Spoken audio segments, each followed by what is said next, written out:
All right, Saagar, what's on your radar? Well, yesterday, we extensively covered Joe Biden's new ad, which he tries to cast himself as the real China hawk in the 2020 race, making the case that the Trump administration kowtowed to China while he's a big, strong truth teller. Crystal, I exposed that as a pretty farcical idea. But underneath Biden's ad and a new line of attack from people like Nancy Pelosi is that the Trump administration did not do enough to prepare for the outbreak of the pandemic.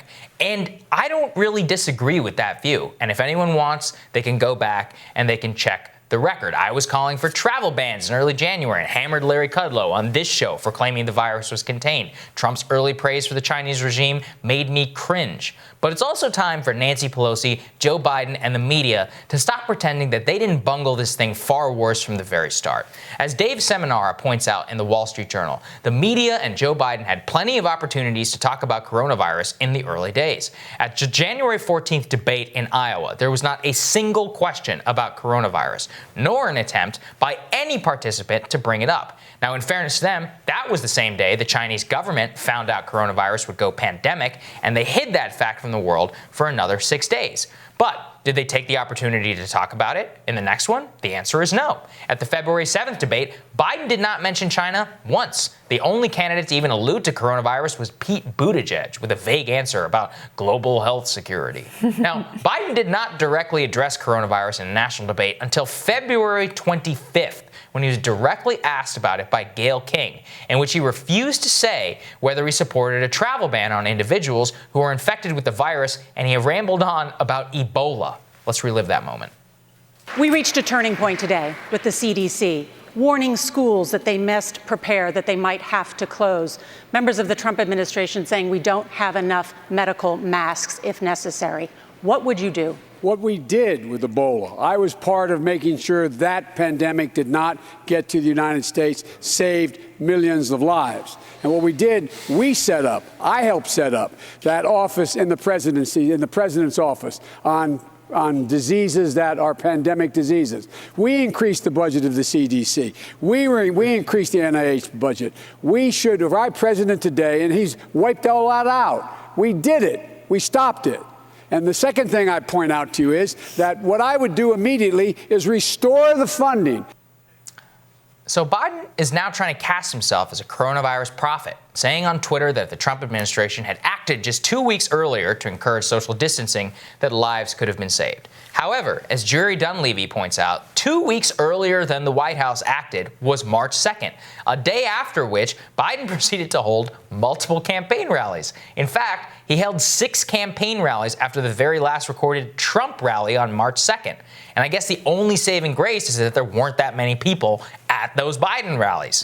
But lest we forget that 2 days after the CDC issued its social distancing guideline, Biden was out there telling people it was safe to vote in the then Florida, Illinois, and Arizona primaries on March 15th because they cared more about sealing up the primary election than they did the lives of actual voters. And as we have covered here on the show, multiple poll workers in many of those states contracted coronavirus as a result of those elections, and some even lost their lives. And when you see the media screeching that not enough was done in the early days, remember that this is how they cover Biden's actions.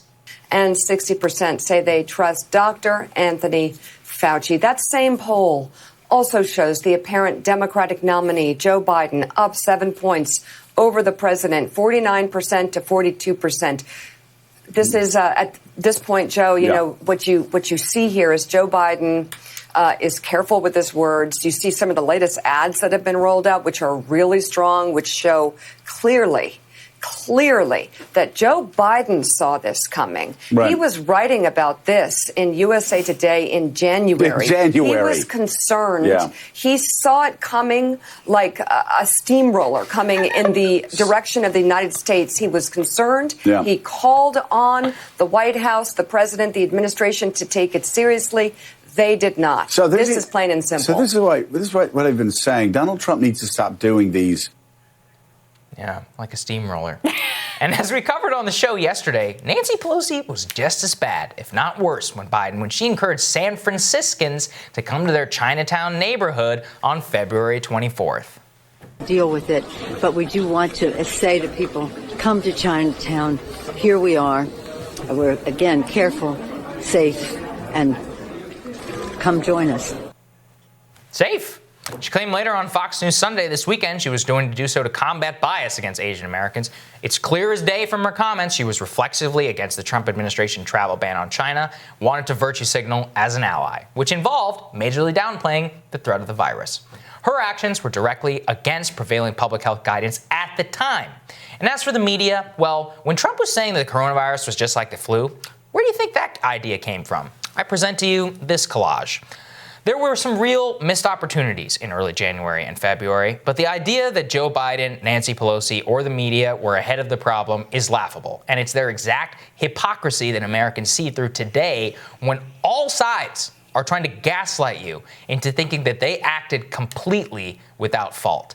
And I think that that is probably the major takeaway here, which is, look, none of you guys really did what you were supposed to. There were no heroes. There are no heroes in this story. You know, I was cringing so hard when he was talking about, when Trump was talking about praising Xi and about just the flu. I was like, listen, I mean, I don't know what happened. Maybe it was because Tucker Carlson went to go visit him and said, you need to get your act together. Yeah. I don't care what happened. He changed his tune. But the same thing is true from their perspective. I mean, like we covered here, and Ryan Grimm, who we'll have later on the show, they were encouraging people to vote after CDC guidance came out saying that we need to have social distancing. Yeah, I mean, that to me is the most damning piece of evidence that you laid out. Because sure, you can write an op-ed, you can say something in a debate.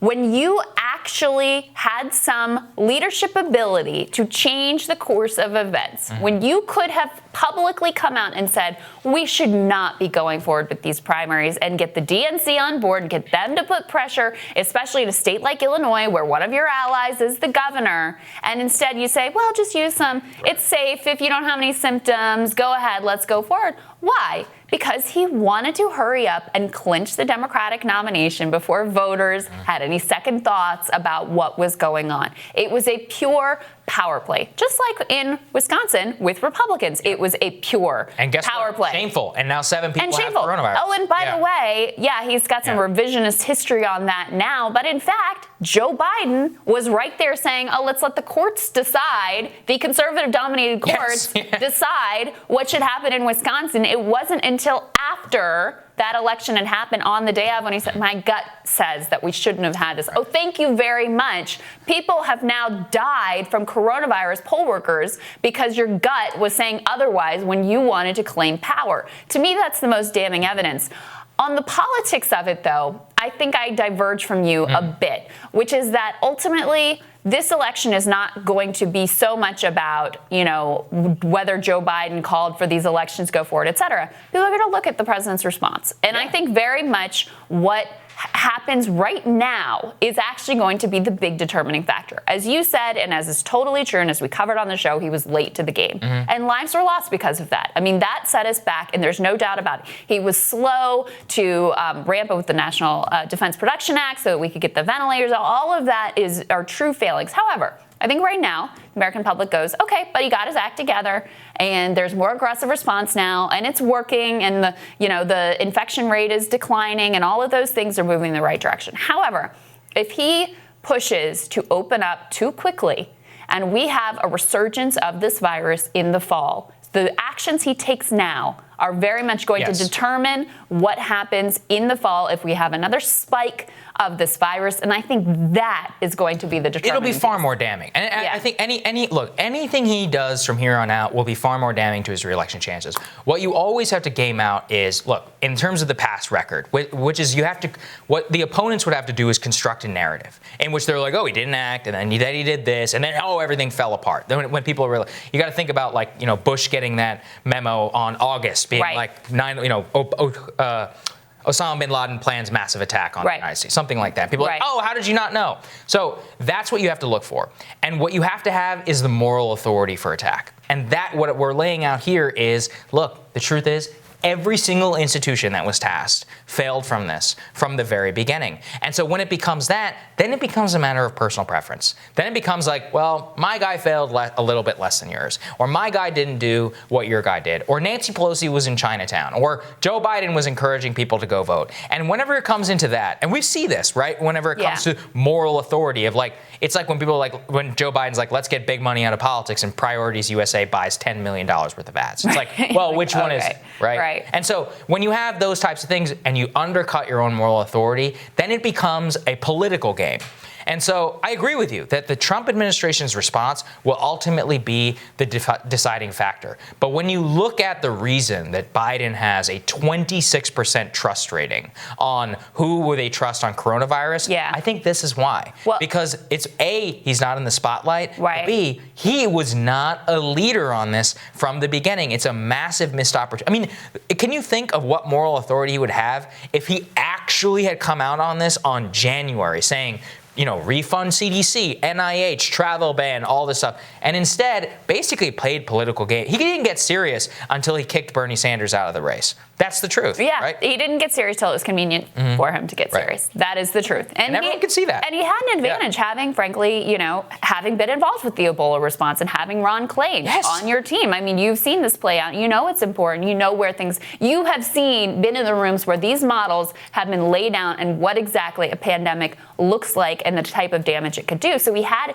an advantage in that. But yeah, it wasn't until it was convenient that he decided to come out. That clip you played from Morning Joe was incredible. Because you gotta love, they lay out like, oh, you know, Joe Biden is beating Donald Trump, and oh, and look at how bad Donald Trump's numbers are in coronavirus, and conveniently leave out the trust rating. The number that shows that Joe Biden has a lower trust rating than Donald Trump, and they waxing poet. He's steamrolling. He's steamrolling. He's so serious, so careful with his words. Like, that's why I had to play that because I'm like, look, they're so ridiculous. Yeah, they're so ridiculous. This is the lengths to go, which they will cover this up, and in the same. And again, like I think questions to the president, adversarial questions, being like, why did you hold a rally in March, are valid questions. I don't think a rally should, but they're like out there like, you killed people because you didn't wear a mask. And then at the same time, I mean, you have these Mika Brzezinski with a massive platform to the entire Washington elite being like, he's so careful with his words. And he's like, he saw this thing coming like a steamroller. It's like, yeah, you know, careful with words and Biden in the same sentence. That's an interesting one, not to mention the gaslighting when it comes to policy terms. Then they wonder why, like, none of their attacks on Donald Trump land. Yeah. Why it doesn't change anything. It's because people look at stuff like this and they're like, you all aren't being honest. Look, we've critiqued him. Like, there's a lot to really genuinely What did I say critique. At the very top of the segment? Right. I was like, hey, but you have no credibility when you happen to leave off the poll number that's inconvenient for your guy, and happen to leave off the inconvenient facts for your guy. It's not fair, and people see that. Yeah, exactly. Next up on Rising, residents in Flint, Michigan are still drinking tainted water, and city officials know about it. Vice reporter Jordan Sheridan uncovered payoffs, whistleblower silencing, a shady financial deal, and a cover-up by the former governor. We're going to hear more from Jordan on that explosive reporting when Rising continues.